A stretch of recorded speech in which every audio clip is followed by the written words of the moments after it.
A fé vem pelo ouvir. Agora, a leitura da Bíblia, com o pastor Rogério Postigo e a jornalista Cristiane Postigo.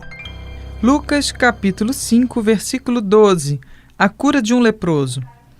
E aconteceu que, quando estava em uma daquelas cidades, eis que um homem cheio de lepra, vendo a Jesus, prostrou-se sobre o rosto e rogou-lhe, dizendo: Senhor, se quiseres, bem podes limpar-me.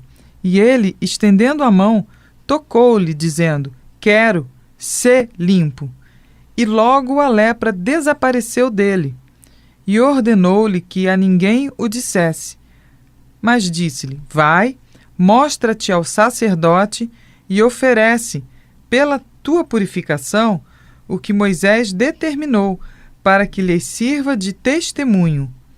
Porém, a sua fama se propagava ainda mais, e ajuntava-se muita gente para o ouvir e para ser, por ele, curado das enfermidades.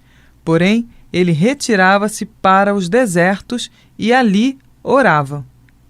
Pois é, nós vemos aqui, primeiro, que um leproso naquele tempo, ele era excluído da sociedade, né? Era alguém preterido, era alguém rejeitado, não era uma pessoa que de fato tinha um privilégio de poder conviver com as demais pessoas. Era alguém sempre excluído da sociedade.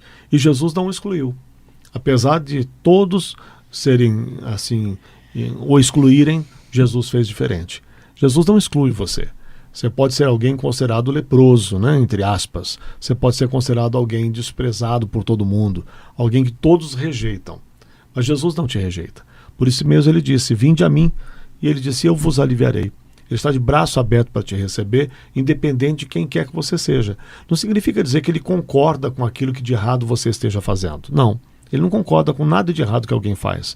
Mas ele recebe a pessoa errada, o pecador, o doente, o oprimido, o perturbado, e ele se dispõe a transformar a situação dessa pessoa, purificando-a dos seus pecados, transformando suas vidas e fazendo delas uma bênção. Até porque Jesus não cobraria de uma pessoa aquilo que ela não teria condições de chegar e de fazer. O homem estava debaixo do pecado, e o pecado trouxe não só a morte espiritual, mas também começou a deteriorar o corpo humano, destruindo tudo aquilo que Deus tinha criado em perfeição. Então, quando Jesus vem na vida de alguém, quando Jesus cruza o caminho de uma pessoa, como era o caso aqui, ele estava na rua justamente para isso. Nós não podemos ficar só entre quatro paredes, né? Nós precisamos ir nas ruas, porque é lá onde estão os necessitados. E Jesus fez o quê? Ele, caminhando, ele encontrou, né, naquela cidade um homem cheio de lepra. Então, uma das cidades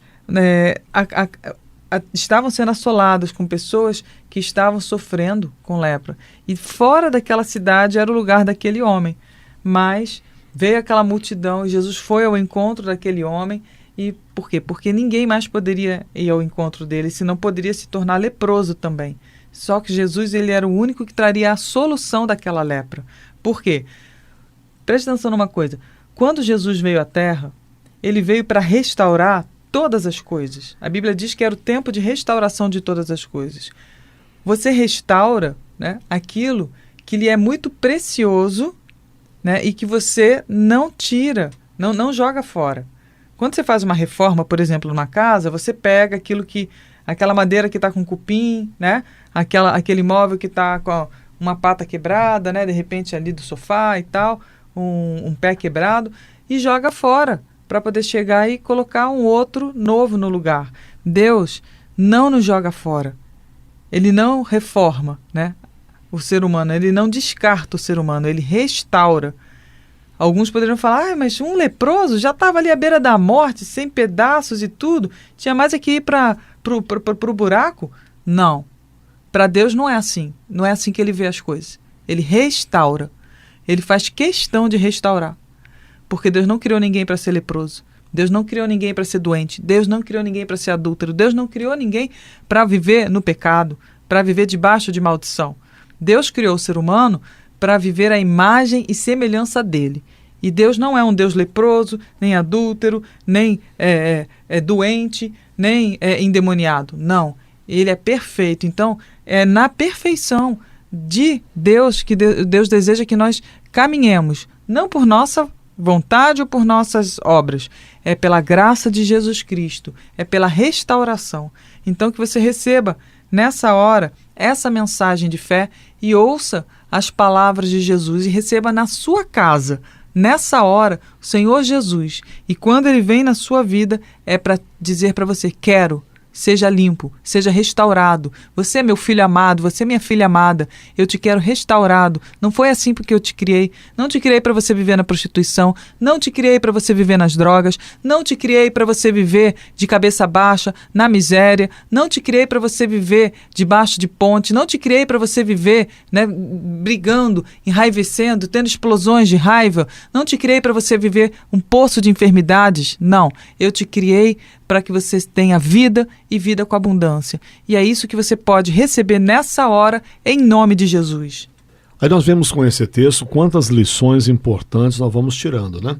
Mas na continuação o texto vai dizer: e ordenou-lhe que a ninguém o dissesse, mas vai e disse: mostra-te ao sacerdote e oferece pela sua purificação o que Moisés determinou, para que lhe sirva de testemunho.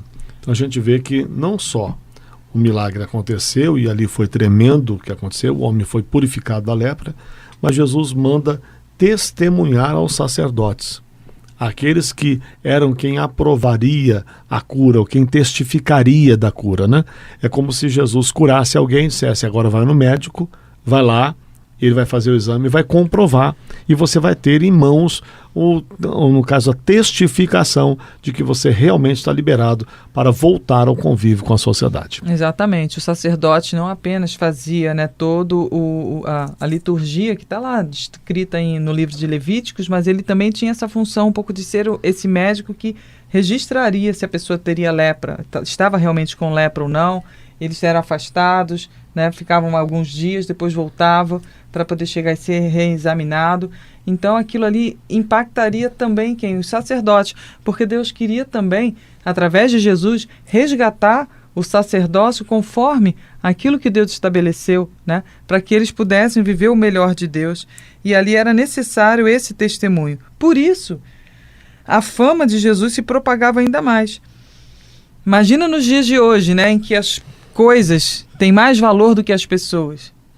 Quando se começa a ver a transformação desse parâmetro do mundo e começa a se ver que as pessoas têm mais importância do que as coisas, a fama começa a se propagar ainda mais e começou a juntar muita gente para ouvir e para ser por eles curado das enfermidades. E mais uma vez a gente vê aqui nesse texto que Jesus se retirava para os desertos e ali orava. A necessidade daquele, né, que é o mensageiro de Deus, também se retirar para buscar, para se alimentar, para descansar, né, e ali orar e falar com Deus para receber direcionamento. Até porque Jesus disse que o que ele fazia tudo aquilo que ele via o Pai fazer. Então era necessário que ele estivesse em comunhão com o Pai. Para quê? Para que ele não apenas, né, fizesse a obra, mas permanecesse em comunhão e não perdesse a sua essência de filho de Deus. Busque a Deus também nos desertos, né, em tempos. Tire tempos para você se retirar e buscar a Deus de todo o seu coração. A leitura da Bíblia, com o pastor Rogério Postigo e Cristiane Postigo.